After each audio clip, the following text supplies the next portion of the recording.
شکر ادا کرتا ہوں کہ اس نے اس کے باوجود کہ پوری تیاری تھی وہاں مجھے بڑی دیر تک جیل میں رکھنے کی، اور کیسز تیار ہوئے تھے کہ ایک میں سے میں نے نکلنا تھا تو دوسرا کیس لگ جانا تھا، اور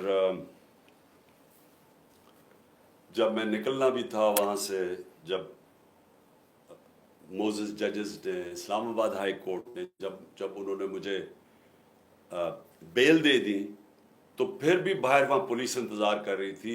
ایم پی او، ایک ایم پی او چیز ہوتی ہے، مینٹیننس آف پبلک آرڈر، اس میں انہوں نے پکڑ لینا تھا۔ تو میں اللہ کا شکر ادا کرتا ہوں، اور میں اللہ کا شکر ادا یہ بھی کرتا ہوں کہ آج جو ہماری جمہوریت ہے وہ صرف ایک، میں بار بار کہتا ہوں کہ ایک چھوٹے سے دھاگے سے لٹک رہی ہے، اور وہ بچانے والا ہمیں اس جمہوریت کو وہ ہے ہماری عدلیہ، اور اس عدلیہ کے اوپر پوری طرح یہ مافیا واردات کر رہا ہے۔ تو میں پہلے تو اپنی قوم کو صرف یہ کہنا چاہتا ہوں کہ اپنے عدلیہ اور اپنے آئین کے ساتھ جڑ کے کھڑے ہو جائیں، کیونکہ کہیں انہوں نے یہ جو مافیا، میں مافیا کا لفظ استعمال کر رہا ہوں کہ صرف ذاتی مفاد کے لیے سب کچھ کر رہے ہیں، ان کا کوئی نیشنل انٹرسٹ نہیں ہے، کوئی اپنے پیسے بچا رہا ہے، کوئی اپنی کرسی بچا رہا ہے، لیکن ان کو فکر نہیں ہے کہ ملک ڈوبتا جا رہا ہے۔ تو یہ ایک راستے میں جو عدلیہ ان کو روک کے رکھا ہوا ہے، اور جس کی وجہ سے میں آج یہاں بیٹھا ہوا ہوں، اس کے اوپر اب پوری واردات ہے۔ یاد رکھیں، نواز شریف نے جب 2/3 اکثریت لے لی تو اس کے راستے میں صرف اس نے دیکھا عدلیہ ہے، ایک چیف جسٹس، ایک ایماندار دیانتدار چیف جسٹس، تو اس نے اس کو گوارا نہیں کیا، حملہ کیا سپریم کورٹ کے اوپر، اور ڈنڈوں سے چیف جسٹس کو، یعنی کبھی ایسی دنیا کی جمہوریت میں ایسا مناظر نہیں ہوئے کہ ڈنڈے مار کے اس چیف جسٹس کو اور ڈرا کے اس کو بگایا، اور پھر پیسے چلائے، بریف کیس جو مافیا آپریٹ کرتا ہے، یا ایلیمنیٹ کرتا ہے اور یا پھر خریدتا ہے۔ تو آزاد عدلیہ کو اس نے تباہ کیا، اور جب آزاد عدلیہ جاتی ہے تو یہ یاد رکھیں کہ اس ملک میں آپ کی آزادی چلی جاتی ہے، کیونکہ آزاد عدلیہ آئین کے مطابق آپ کے جو بنیادی حقوق ہیں، فنڈامنٹل رائٹس ہیں، ان کی حفاظت کرتی ہے۔ میں یہ بار بار آپ کو اس لیے بتاتا رہتا ہوں، میں خاص طور پہ جو مجھے امید ہے اپنے نوجوانوں سے، کہ آپ کو سمجھنا چاہیے کہ ہم کیوں ساری دنیا ہمارے سے آگے نکل گئی ہے، کیوں ہمارے اتنے برے حالات ہیں۔ بنیادی وجہ انصاف نہ ہونے کی ہے۔ تو میں یہ بار بار آپ کو سمجھاتا ہوں کہ 27 سال پہلے جب میں نے انصاف کی تحریک شروع کی تھی، مقصد ہی یہ تھا، انصاف ہوتا ہے، ملک آزاد ہوتا ہے، وہ ملک خوشحال ہوتا ہے۔ جس ملک کے اندر انصاف نہیں ہوتا، نہ وہ آزادی ہوتی ہے، نہ وہ جمہوریت ہوتی ہے، نہ وہ خوشحالی ہوتی ہے۔ تو اس وقت ساری قوم کو کھڑا ہونا چاہیے اپنی عدلیہ کے ساتھ، اور میں ان کا خاص طور پہ شکر گزار ہوں کہ جس طرح انہوں نے قانون کے مطابق جو بوگس کیسز میرے اوپر بنائے ہوئے ہیں، ایک کے بعد دوسرا 145 کیسز بنائے ہوئے ہیں، عدلیہ ایک ہی جگہ ہم جاتے ہیں امید لے کے، اور وہ اللہ کا شکر ہے کہ انہوں نے مجھے جیل میں سے بچایا۔ اس کے بعد میں جو پبلک نکلی، اور میں بات کر رہا ہوں جو پرامن پبلک نکلی، کیونکہ میرے ساتھ جو میرے چاہنے والے، میرے جو ووٹرز ہیں، جو میرے ساتھ جو میرے کارکن ہیں، یہ ہمیشہ 27 سال ہمیشہ ہم پرامن رہے ہیں۔ ہم نے کبھی، جتنی بھی ہمارے اشتعال ڈالا جائے، کوشش کی جائے کہ ہم کسی طرح پرووک ہوں اور ہم کچھ غلط کریں، میں فخر سے کہتا ہوں کہ 27 سال کی سیاست میں ہمیشہ ہم پرامن رہے ہیں۔ مجھے 25 مئی کبھی نہیں بھولے گا پچھلے سال، اور جب یہ امپورٹڈ حکومت اور ان کے ہینڈلرز جو ہیں، انہوں نے پیچھے سے زور لگایا تھا پولیس کو، کیونکہ ہم نے جب بعد میں مجھ سے پوچھا، کیونکہ ہماری پنجاب میں گورنمنٹ تھی، تو ہم نے پوچھا کہ تم نے حرکتیں کی تھی، انہوں نے کہا جی پیچھے سے آرڈر تھے، وہ چڑیا گھر سے آرڈر آتے تھے تو وہ ہمیں حکم کرتے تھے۔ میں کہا تم لوگوں کے گھروں میں 3 بجے گھس کے تم نے جو حرکتیں کی، لوگوں کو اٹھایا، جو مارا، نہ چادر نہ چار دیواری نہ عورتوں کی پرواہ کی۔ تو میں نے ان سے پوچھا کہ کیا آپ کو کوئی شرم نہیں آئی؟ کوئی آپ کا تو کام ہے قانون کے مطابق چلنا۔ کہتے جی نوکری کا سوال ہے، حکم آتا ہے وہاں سے، ماننا پڑتا ہے جو کہ پیچھے سے حکم آتا ہے ہینڈلرز کا۔ تو ہمارے پر ظلم ہوا۔ 26 کو صبح کو میں نے وہاں دھرنا دینا تھا اسلام آباد میں نے دھرنا ختم کیا اسی وقت، کیونکہ مجھے پتا تھا کہ لوگوں کو غصہ تھا اس وقت، جس طرح انہوں نے شیلنگ کی، فیملیز پہ شیلنگ کی، لوگوں کے گھروں میں گھسے۔ مجھے پتا تھا انتشار کی طرف جانا ہے۔ سب کو پتا ہے کہ میں نے 26 کی صبح کو جیسی میں اسلام آباد ابھی ڈی چوک بھی نہیں پہنچا، میں نے کہا ختم۔ اس کے بعد مجھے گولیاں لگتی ہیں، قتل کرنا، مجھے پتا تھا، پہلے سے پلان بنا ہوا تھا۔ میں کئی دفعہ آپ کو بتا چکا ہوں کون کون اس کے اندر ملوث تھا۔ مجھے سارے جو فنکار، جو اداکار اس کے اندر تھی، مجھے سب کے نام پتا ہے، اوپر سے لے کے نیچے تک۔ جتنے ہم سمجھتے ہیں کہ وہ ایک کا نام جو لیتا ہوں، اس سے بھی اوپر کا بھی مجھے پتا ہے کہ اس نے گو ہیڈ، گرین لائٹ کس نے دی تھی، کون اوپر 2 لوگ تھے جنہوں نے اس کو، اس آدمی کو گرین لائٹ دی تھی، اور پھر ان کے ساتھ وہ جو سویلین ملا ہوا تھا، جو رانا ثناء اللہ اور وہ شہباز شریف۔ مجھے جب گولی لگتی ہے، کیا میں نہیں، جو ایک قتل اللہ بچاتا ہے مجھے، کیا تب انتشار نہیں ہونا چاہیے تھا؟ تب کیوں نہیں توڑ پھوڑ ہوئی؟ تب کیوں نہیں گراؤ جھلاؤ یہ جو ہوا ہے؟ کچھ نہیں ہوا، کیونکہ یہ میرا فلسفہ نہیں ہے۔ میں یہ سمجھتا ہوں کہ اگر آپ اپنی پارٹی کو اس طرف لگا دیتے ہیں، اگر پارٹی، ایک دفعہ پارٹی کو خون لگ جاتا ہے، جس طرح ہم جب کراچی میں پارٹی بنانے لگے تو انہوں نے کہا جی یہاں تو اگر آپ نے پارٹی بنانی ہے تو آپ کو ملیٹنٹ ونگ بنانا پڑے گا، کیونکہ ایم کیو ایم کے پاس ملیٹنٹ ونگ ہے، باقی بھی جماعتیں ان کے سامنے، سب کے پاس انہوں نے مسلح لوگوں کو رکھا ہوا ہے، آپ بھی رکھیں۔ یہ آج سے 25 سال پہلے کی بات ہے۔ میں نے تب ان کو سمجھایا کہ جس وقت آپ اپنی پارٹی میں مسلح لوگوں کو رکھتے ہیں، اس وقت آپ کی پارٹی کی ساری فطرت ہی بدل جاتی ہے۔ وہ آپ کے بھی، اگر آپ کے لیے سمجھتے ہیں نا کہ ہمیں وہ حفاظت کریں گے، وہ پھر دوسری طرف اپنے کام کرنے پہ شروع لگ جاتے ہیں، قبضے شبضے بندوقیں پکڑ کے پھرتے ہیں۔ میں نے کہا میں نہیں کرتا، ہماری پارٹی بڑھے نا کراچی میں، کیونکہ جو وہ ڈر ہوتا تھا کہ ایم کیو ایم کی، اس طرح خوف ہوتا تھا کہ جی ہم حفاظت کیسے کریں گے اپنے آپ کو ان سے۔ سب میں نے کبھی یہ نہیں کیا۔ اس کے بعد جی 26 نومبر آئی، کم از کم 4 لاکھ لوگ تھے پنڈی کے اندر، صرف ہم نے جانا تھا وہاں سے واک کر کے اسلام آباد، وہاں انہوں نے پولیس جمع کی ہوئی تھی۔ پھر مجھے پتا چلا کہ میں نے کہا ویسے لوگوں کو، ایک تو تھا کہ مجھے گولیاں لگی پہلی دفعہ، میں خیر اس وقت میں ٹھیک بھی نہیں تھا، وہی کال آف کر دیا، واپس آ گیا وہاں سے۔ لوگ مایوس ہوئے کہ جی آپ بہت سارے تیار ہوئے تھے اسلام آباد جانے کے لیے، کیونکہ 3 دفعہ ہمارے خلاف دھرنے دیے گئے تھے یہ پی ڈی ایم کے لوگوں نے، ایک ایف آئی آر نہیں کاٹی تھی کسی کے اوپر۔ موقع دیا، آئیں جی آئے بے شک۔ انہوں نے 25 میں پہ بھی ہمارے پر پتہ نہیں کتنی ہزاروں ایف آئی آرز کاٹی۔ پھر اس کے بعد میں نے جب دیکھا کہ اگر ہمارا یہ حق تھا، پرامن احتجاج ہمارا حق ہے، ہم نے نہیں کیا۔ میں اس کے بعد آگے آ جاتا ہوں 8 مارچ کو سب کو پتہ یہاں کیا ہوا۔ الیکشن ریلی شروع ہو رہی ہے، پتہ چلا جب دفعہ 144 لگا دیا۔ الیکشن ریلی، الیکشن اناؤنس ہو چکا ہے، دفعہ 144 کیسے لگتا ہے؟ پورا پلان کیا ہوا تھا انہوں نے، ایک پلان کے تحت چاہتے تھے کہ تشدد ہو یا انتشار پھیلے، کیونکہ الیکشن سے بھاگ رہے ہیں۔ سو ایک چیز، بنیادی چیز آپ سب نے سمجھ لی، جو لوگ الیکشن چاہتے ہیں وہ انتشار نہیں چاہتے۔ جو لوگوں کو خوف آیا ہوا ہے کہ الیکشن میں ان کی تباہی ہو جانی ہے اور ان کا نام و نشان ختم ہو جانا ہے، وہ الیکشن نہیں ہونے دینا چاہتے، لہٰذا وہ چاہتے ہیں انتشار۔ یہ اب بنیادی پوائنٹ سمجھیں۔ اور میں سارا وقت اپنے لوگوں کو، جب ضلع شاہ کا انہوں نے تشدد کر کے اس کو قتل، اس کی جب ڈیڈ باڈی کی تصویریں آئیں، یہاں غصہ تھا۔ ہم نے اگلے دن پھر ریلی اناؤنس کی، انہوں نے ہمیں اجازت نہیں دی سب نے کہا جی ہم کریں گے ریلی، کینسل کی. اس سے اگلے دن عدالت سے اجازت لے کے پھر ریلی کی، سب قانون کے بیچ میں رہ کے کیا. تو میں اب آتا ہوں جو میرے گھر سے ہوا.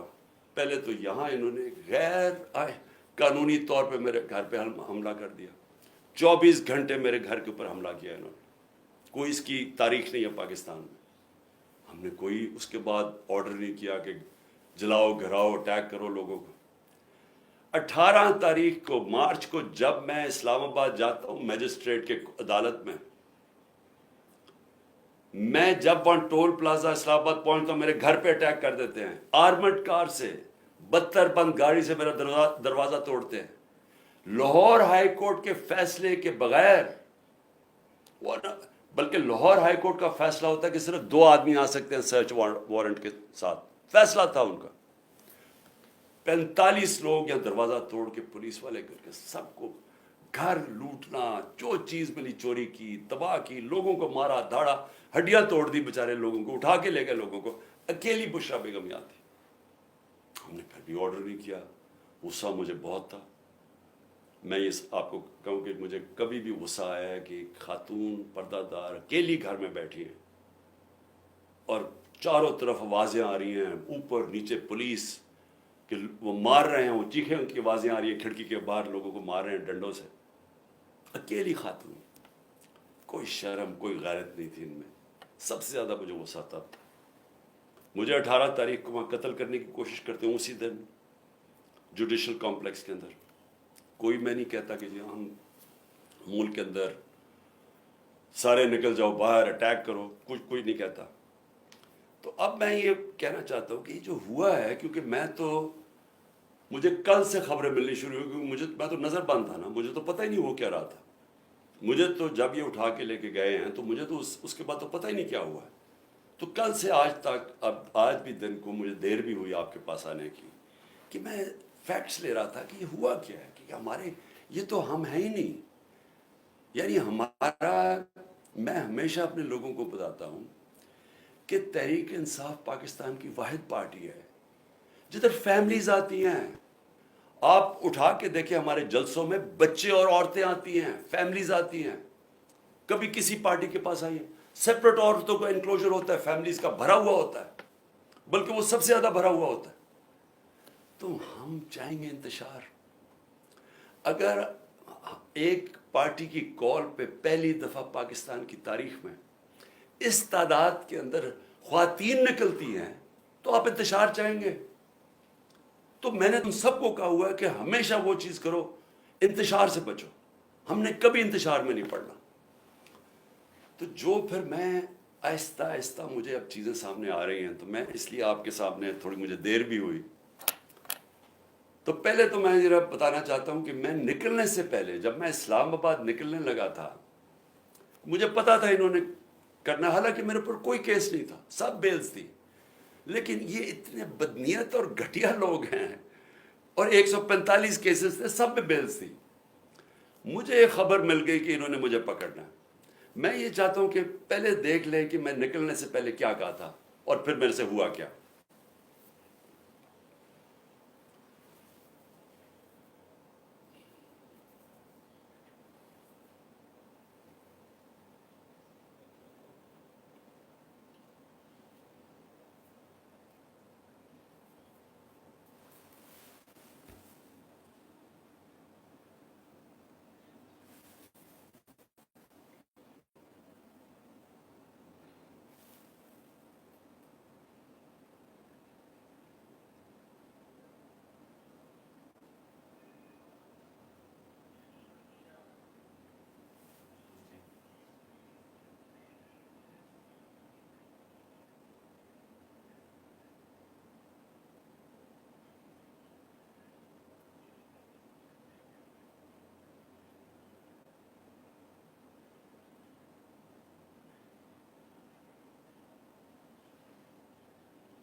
تو اب آپ دیکھیں کہ چلنے سے پہلے میں کہہ رہا ہوں کہ دیکھیں آپ ہمیں وارنٹ دکھائیں، اور لیکن وہ رینجرز کا کیا کام تھا؟ یہ تو پولیس کو آنا چاہیے تھا، فوج کا یہ کام تھا کرنے کے لیے. اور اس کے بعد دروازے توڑ کے لوگوں کو مارا، زخمی کیا انہوں نے، میرے سر پہ مارا انہوں نے، اور اس کے بعد اس طرح لے کے گئے کہ ساری دنیا نے دیکھا کہ ایک پاکستان کی سب سے بڑی پارٹی کا سربراہ، وہ پاکستانی جس کو ساری دنیا اور پاکستان 50 سال سے جانتا ہے، پہلے کرکٹ سے مجھے 20 سال جانتے تھے، جو پاکستان کی تاریخ کا سب سے بڑا خیراتی کام کیے ہیں، جس نے بڑے خیراتی ادارے دنیا میں اور ہوتا ہے، نوبیل پرائز ملتا انہی کے اوپر، 2 بڑے کینسر ہاسپٹل، تیسرا بن رہا ہے، 1 یونیورسٹی، سب خیراتی، اور پھر القادر جس کے اوپر میں بعد میں آتا ہوں، تو اس کو اس طرح پکڑ کے جس نے اپنی ساری 50 سال کا جو پبلک لائف ہے ایک کرمنل کیس نہیں تھا، تو پچھلے چند مہینے کے اندر 145 کیسز کر دیے، دہشت گردی کے،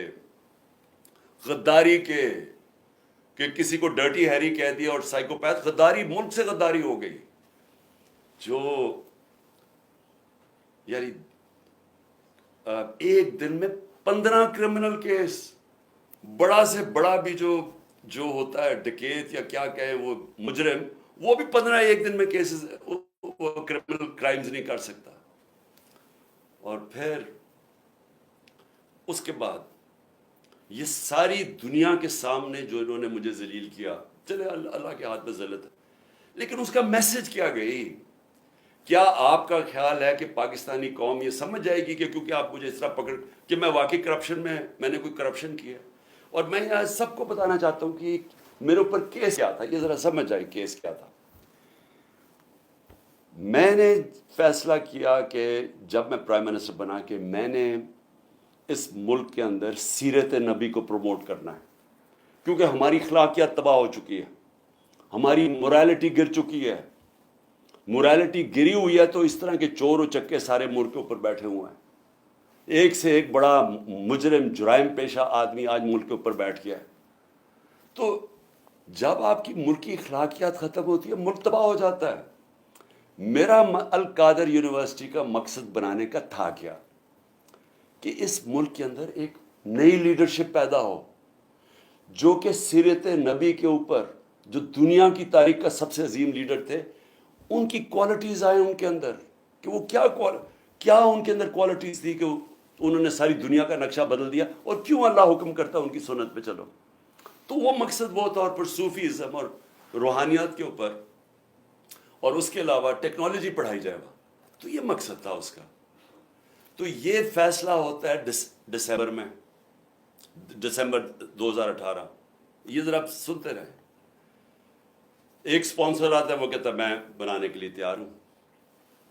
آپ کو پتہ ہے کہ اس وقت میں ایک کینسر ہاسپٹل جس کا خسارہ 9 ارب روپیہ ہے ہر سال کا، 75% کینسر کے مریضوں کو مفت علاج دینے کا، پشاور میں دوسرا کینسر ہاسپٹل، کراچی کے اندر تیسرا کینسر ہاسپٹل جو کہ سب سے بڑا ہے، جو 30 ارب روپے کا بن رہا ہے، نمل یونیورسٹی چل رہی ہے جو کہ 1000 ایکڑ کے اندر ہے، یہ تو کوئی 300 کچھ کنال ہے، وہ 1000 ایکڑ کے اندر ہے، وہاں بھی 90% بچے نوجوان مفت ڈگریز لے رہے ہیں۔ تو یہ کوشش یہ تھی کہ یہاں بھی ہم ایک سینٹر سیٹ اپ کریں تاکہ لیڈرشپ نکلے پاکستان میں جو ایک صادق اور امین ہو۔ تو یہ مقصد تھا اس کا۔ یہ ہوتا ہے فیصلہ نومبر میں۔ 15 مئی کو 2019 کو میں اس کی گراؤنڈ بریکنگ کرتا ہوں جا کے ایز پرائم منسٹر۔ یہ ریکارڈ دیکھ لیں۔ کیس یہ کون سا ہے؟ این سی اے کا جو کیس یہ بات کر رہے ہیں جو کیبنٹ میں آتا ہے، وہ دسمبر میں آتا ہے، 7 مہینے کے بعد۔ یہ بن رہی ہوتی ہے یونیورسٹی، پیسہ ایلوکیٹ ہو جاتا ہے، اس کے 7 مہینے کے بعد